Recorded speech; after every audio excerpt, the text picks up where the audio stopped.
Hello student, আজি আমাৰ হাতত আছে 2024 বৰ্ষৰ কম্পাৰ্টমেণ্টেল এক্সামৰ আসামিছৰ কুৱেশ্যন পেপাৰ। তো যিসকলে মেট্ৰিক 2025ত ফেল কৰিছা আৰু যিসকলে কম্পাৰ্টমেণ্টেল এক্সাম দিবলৈ গৈ আছা তেওঁলোকৰ বাবে কিন্তু এই পেপাৰখন বহুত ইম্পৰ্টেন্ট। তো আজি ভিডিঅ'ত তোমালোকৰ লগত আমি আসামিছ এমআইএল সাবজেক্টৰ এই পেপাৰখন তোমালোকৰ লগত ডিসকাস কৰিম। তো পেপাৰখন তোমালোকৰ বাবে বহুত ইম্পৰ্টেন্ট আৰু এই পেপাৰখন যদি তোমালোকে ভালকে চোৱা ইয়াৰে বহুত প্ৰশ্ন তোমালোকে কম্পাৰ্টমেণ্টেল এক্সাম 2025ত ডাইৰেক্ট কমন পাবা। আৰু ছাত্ৰ-ছাত্ৰীসকল তোমালোকে একদম ভিডিও স্কিপ নকৰিবা আৰু ইতিমধ্যে যিসকলে ম্যাথছত ফেল কৰিছিলা ম্যাথছৰ বাবেও আমি এখন পেপাৰ দিছো। যদি তোমালোকে ভিডিওটো চোৱা নাই এই ভিডিওৰ ডেসক্ৰিপচনত চাবা, লিংক দিয়া আছে, তোমালোকে চাব পাৰিবা। তো আজি আমি আসামিছৰ প্ৰশ্ন পেপাৰখন চাম আৰু ছাত্ৰ-ছাত্ৰীসকল তোমালোকৰ হাতত যদি বেলেগ সাবজেক্টৰ বা এনেকে বেলেগ ইয়াৰৰ প্ৰশ্ন পেপাৰ তোমালোকৰ হাতত থাকে কম্পাৰ্টমেণ্টেল এক্সামৰ, তেন্তে তোমালোকে আমাৰ অফিচিয়েল নাম্বাৰ 6002994303 এই নাম্বাৰত তোমালোকে সেন্ড কৰি দিবা, তেতিয়া এনেকে আমি আলোচনা কৰিব পাৰিম। তো ছাত্ৰ-ছাত্ৰীসকল ভিডিওটো আৰম্ভ কৰাৰ আগতে তোমালোকে যদি আমাৰ চেনেলত আজি নতুন আহিছা তেন্তে চেনেলটো সাবস্ক্ৰাইব কৰি ৰাখিবা যাতে তোমালোকে এনে ধৰণৰ ভিডিওবোৰ সদায় পাই থাকা। আৰু ছাত্ৰ-ছাত্ৰীসকল তোমালোকৰ যিসকলে কম্পাৰ্টমেণ্টেল এক্সাম দিবা এটা বা দুটা বা তিনটা সাবজেক্টত যিসকলে ফেল কৰিছা তেওঁলোকৰ বাবে আমাৰ আইএইচ টেগ আসাম এটা গ্ৰুপ বনাইছে, কম্পাৰ্টমেণ্টেল প্ৰিপাৰেচন গ্ৰুপ, আৰু তাতে তোমালোকে এড হ'ব পাৰিবা। তাতে আমাৰ টিচাৰ সকলে গাইড কৰিব আৰু তোমালোকৰ কাৰণে আইএইচ টেগ আসামৰ ফেকাল্টি সকলে কমন কুৱেশ্যনছ বনাইছে আৰু তোমালোকৰ সেই সাবজেক্টটোৰে তেনেকে নিউ প্যাটাৰ্নৰ থিওৰি নোটছ। তো তোমালোকে যদি কোনোবাই ল'ব বিচাৰা বা আমাৰ গ্ৰুপত এড হ'ব বিচাৰা তেন্তে তোমালোকে আমাৰ অফিচিয়েল নাম্বাৰ 6002994303 এই নাম্বাৰত তোমালোকে যোগাযোগ কৰিব পাৰা। তোমালোকে যদি গ্ৰুপত এড হ'ব বিচাৰা বা আৰু কমন কুৱেশ্যন আৰু থিওৰি নোটছখিনিও ল'ব বিচাৰা তেন্তে এখন সাবজেক্টৰ বাবে তোমালোকে মাত্ৰ 200 টকা পেমেন্ট কৰিলেই হ'ব আৰু একদম তোমালোকক পৰীক্ষালৈকে গাইড কৰিব। আৰু যদি দুখন সাবজেক্টৰ হয় তেন্তে 350 টকা দিলেই হ'ব আৰু যদি কোনোবাই তিনখন সাবজেক্ট ফেল কৰিছে তেন্তে 500 টকাতে তোমালোকে সকলো ফেসিলিটি পাবা। তো যদি তোমালোকে এড হ'ব বিচাৰা এতিয়াই তোমালোকে আমাৰ অফিচিয়েল নাম্বাৰ 6002994303 এই নাম্বাৰত তোমালোকে কন্টেক্ট কৰা বা হোৱাটছআপত তোমালোকে মেছেজ দিয়া। তো ছাত্ৰ-ছাত্ৰীসকল আজি আছে আমাৰ হাতত 2024ৰ কম্পাৰ্টমেণ্টেল এক্সামৰ আসামিছ এমআইএল সাবজেক্টৰ কুৱেশ্যন পেপাৰখন। তো তোমালোকৰ এনেটো বাকি এমসিকিউ থকা সাবজেক্টখিনিত তোমালোকৰ 45 মাৰ্কছৰ এক্সাম হ'ব, কিন্তু এমআইএল সাবজেক্টত তোমালোকৰ 100 মাৰ্কছৰে কিন্তু এক্সাম হ'ব। তো 100ত তোমালোকে 30 পাব লাগিব পাস কৰিবৰ কাৰণে। তো বলা আমি ইয়াতে চাও তোমালোকৰ কি কি প্ৰশ্ন দিছে। তো ইয়াতে 1 নম্বৰত অতি চমু উত্তৰ লিখা দিছে। তো ক নম্বৰত দিছে নাৰায়ণ মূৰ্তি কোন, আকৌ খ নম্বৰত দিছে কি সংস্কৃতিয়ে আৰ্য পূৰ্ব যুগৰ কথা কয়। তাৰপিছত 2 নম্বৰত চমু উত্তৰ লিখা। তো ইয়াতে দিছে যিকোনো দুটা, কিন্তু তোমালোকে ইয়াতে থকা গোটেইখিনি প্ৰশ্ন ভালকে চাবা তেতিয়াহে তোমালোকৰ কমন পৰিব। তো ক নম্বৰত দিছে এজন উদ্যোগী হোৱা যিমান সহজ সফল হোৱাটো কিন্তু হিমান সহজ নহয়, কথাষাৰ পাঠৰ আধাৰত বুজাই লিখা। তো ইম্পৰ্টেন্ট আছে বহুত। আকৌ খ নম্বৰত দিছে উত্তৰ ভাৰতৰ সংগীতে কি নতুন বস্তু আমাৰ চকুত পেলায়। গ নম্বৰত দিছে অসমীয়া জনগোষ্ঠীৰ ধাৰক বুলিলে কোন সকলক বুজায়। তো বহুত ইম্পৰ্টেন্ট, তোমালোকে ভালকে চাবা।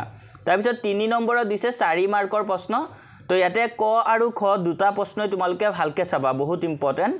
তাৰপিছত নেক্সট আকৌ আছে 4 নম্বৰ অতি চমু উত্তৰ লিখা। তো এই প্ৰশ্ন দুটা দিছে ইয়াতে 1 মাৰ্কছৰ দুটা প্ৰশ্ন। তো এই দুটাও তোমালোকে চাই থবা, ক নম্বৰ আৰু খ নম্বৰ দুটা প্ৰশ্নই কিন্তু বহুত ইম্পৰ্টেন্ট। তাৰপিছত 5 নম্বৰত দিছে চমু উত্তৰ লিখা। তো এটো 2 মাৰ্কছৰ প্ৰশ্ন, বহুত ইম্পৰ্টেন্ট, তোমালোকে ভালকে চাবা।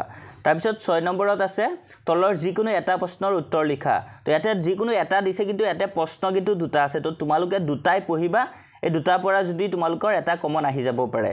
ইয়াতে তোমালোকে একদম প্ৰতিটো প্ৰশ্নই পঢ়িবা, এটা কেৱল 6 নম্বৰত যিকোনো এটা দিছে বুলি এটাই নপঢ়িবা, দুয়োটা পঢ়িবা। তো 4 মাৰ্কছৰ আহিব এনেকা প্ৰশ্ন, তো চাবা ভালকে।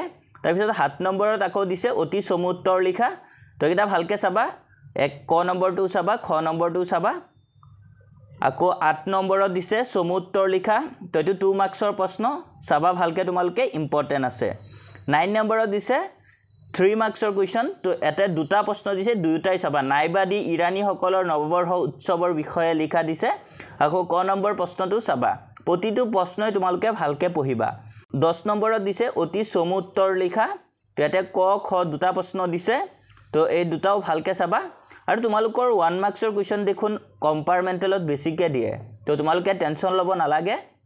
আৰু আছামিছত তোমালোকৰ মাজৰ প্ৰশ্ন কেতিয়াও নিদিয়ে ইমান তো তোমালোকে যোনখিনি অনুশীলনীৰ প্ৰশ্ন আছে সেইখিনি ভালকৈ পঢ়িলেই হৈ যাব তো ইয়াতে 10 নম্বৰৰ ক আৰু খ দুটা প্ৰশ্ন ভালকৈ চাবা তাৰপিছত নেক্সট 11 নম্বৰত দিছে চমু উত্তৰ লিখা ইয়াতো 2 মাৰ্কছৰ কুৱেশ্যন দিছে তো ক আৰু খ দুটা প্ৰশ্ন লিখিবা তো এনেকা নিচিনা প্ৰশ্ন তোমালোকক 2 মাৰ্কছৰ কাৰণে দিব তাৰপিছত নেক্সট 12 নম্বৰ উত্তৰ লিখা তো 3 মাৰ্কছৰ প্ৰশ্ন তো এটো বহুত ইম্পৰ্টেন্ট আছে তোমালোকে ভালকৈ চাবা 13 নম্বৰত দিছে তলৰ যিকোনো এটাৰ অতি চমু উত্তৰ লিখা কিন্তু তোমালোকৰ ইয়াতে তিনটা দিছে তোমালোকে তিনটাই চাবা আৰু এই তিনটাৰ পৰা তোমালোকৰ আহিবই 14 নম্বৰত দিছে তলৰ যিকোনো দুটাৰ চমু উত্তৰ লিখা কিন্তু ইয়াতে তিনটা দিছে তিনটা প্ৰশ্ন ভালকৈ চাবা আৰু 2 মাৰ্কছৰ প্ৰশ্ন হয় 15 নম্বৰত দিছে প্ৰহস্তি কবিতাটোৰ মূল ভাৱ লিখা 4 মাৰ্কছৰ কাৰণে দিব মূল ভাৱ খত দিছে মই অসমীয়া কবিতাটোত অসমৰ প্ৰকৃতিৰ বিনন্দীয় ৰূপ কিদৰে প্ৰতিফলিত হৈছে বুজাই লিখা তো তোমালোকে এই দুয়োটা প্ৰশ্নই ভালকৈ চাবা বহুত ইম্পৰ্টেন্ট আছে আৰু আহিলে 4 মাৰ্কছৰ কাৰণে দিব তো তাৰ পিছত নেক্সট 16 নম্বৰত তোমালোকৰ কত দিছে এটো ব্যাকৰণ স্টাৰ্ট হৈছে তো এখিনি তোমালোকে 16 নম্বৰৰ ভালকৈ গুটেইখিনি চাবা ব্যাকৰণ তো তোমালোকৰ বাবে ব্যাকৰণখিনি বহুত ইম্পৰ্টেন্ট সো তোমালোকে একদম স্কিপ নকৰিবা ব্যাকৰণ গুটেইখিনি চাবা তলৰ যিকোনো এটা প্ৰশ্ন উত্তৰ লিখা 17 নম্বৰত দিছে তো এটো 4 মাৰ্কছৰ দিব ভাৱ সম্প্ৰসাৰণ কৰা তো এটা ইয়াতে তোমালোকৰ তিনটা প্ৰশ্ন দিছে তিনটাই চাবা এই তিনটাৰ পৰা এটা কমন তোমালোকে পাই যাব পাৰা তো ভালকৈ তোমালোকে পঢ়িলেই হল অনুশীলনীৰে প্ৰশ্ন সব তাৰপিছত 18 নম্বৰৰ তলত দিয়া যিকোনো এটা বিষয়ৰ ওপৰত এখন ৰচনা লিখা তো ৰচনা তোমালোকে এইটা ভালকৈ চাই থবা আৰু আমি আমাৰ চেনেলত তোমালোকৰ বাবে আৰু তেনেকৈ কমন এছে দিবলৈ ট্ৰাই কৰিম তোমালোকে সেই ভিডিওটো চাবা তো 18 নম্বৰত এছে তোমালোকৰ আহিব 8 মাৰ্কছৰ কাৰণে তো তোমালোকে এছে যদি কমন পেলাব পাৰা তেন্তে তো তোমালোকৰ আৰু কোনো কথাই নাই 19 নম্বৰত তোমালোকক দিছে দ্ৰুতপাতৰ পৰা প্ৰশ্ন আৰু দ্ৰুতপাতৰ পৰা তোমালোকক 10 মাৰ্কছ আহিবই আৰু এই 10 মাৰ্কছ তোমালোকে দুটা বা তিনটা প্ৰশ্ন পঢ়িলেই কিন্তু ডাইৰেক্ট কমন পাই যাবা তো ইয়াতে 19 নম্বৰ প্ৰশ্নটো বহুত ইম্পৰ্টেন্ট প্ৰতিবাৰে দি দিয়ে আকৌ 20 নম্বৰ প্ৰশ্নটো একদম বহুত ইম্পৰ্টেন্ট এটো প্ৰতিবাৰ দি দিয়ে তো এইটা ভালকৈ তোমালোকে চালেই হল তাৰ পিছত নেক্সট গ্ৰুপ বি দিছে তলৰ যিকোনো এটাৰ অতি চমু উত্তৰ লিখা তো দুয়োটা পঢ়িবা তোমালোকে ভালকৈ 22 নম্বৰতো দিছে 2 মাৰ্কছৰ কুৱেশ্যন তো এইটা ভালকৈ চালেই হল 23 দিছে উত্তৰ লিখা তো 3 মাৰ্কছৰ দুয়োটা ভালকৈ চাই থবা আকৌ নেক্সট 25ত দিছে তো এটো 2 মাৰ্কছৰ কাৰণে দিছে তাৎপৰ্য বুজাই লিখিবলৈ তো এটো ভালকৈ চাবা 26ত দিছে উত্তৰ লিখা তো 4 মাৰ্কছৰ কুৱেশ্যন এই দুটাৰ পৰা এটা কিন্তু আহি যাব পাৰে তো ভালকৈ তোমালোকে চাই থবা 27ত আকৌ দিছে 1 মাৰ্কছৰ কুৱেশ্যনখিনি তো এই গুটেইখিনি পাঁচটা প্ৰশ্ন দিছে ইয়াতে পাঁচটাই তোমালোকে ভালকৈ চাই থবা তাৰপিছত 28ত দিছে তলৰ দিয়া যিকোনো দুটা চন্দৰ সূত্ৰ লিখি উদাহৰণ দিয়া তো ভালকৈ চাবা ছবি পয়াৰ দুলৰি তো ছাত্ৰ ছাত্ৰীসকল 28 নম্বৰ প্ৰশ্নখিনিলৈকে তোমালোকে ভালকৈ চাই থবা বহুত ইম্পৰ্টেন্ট আছে আৰু যদি তোমালোকৰ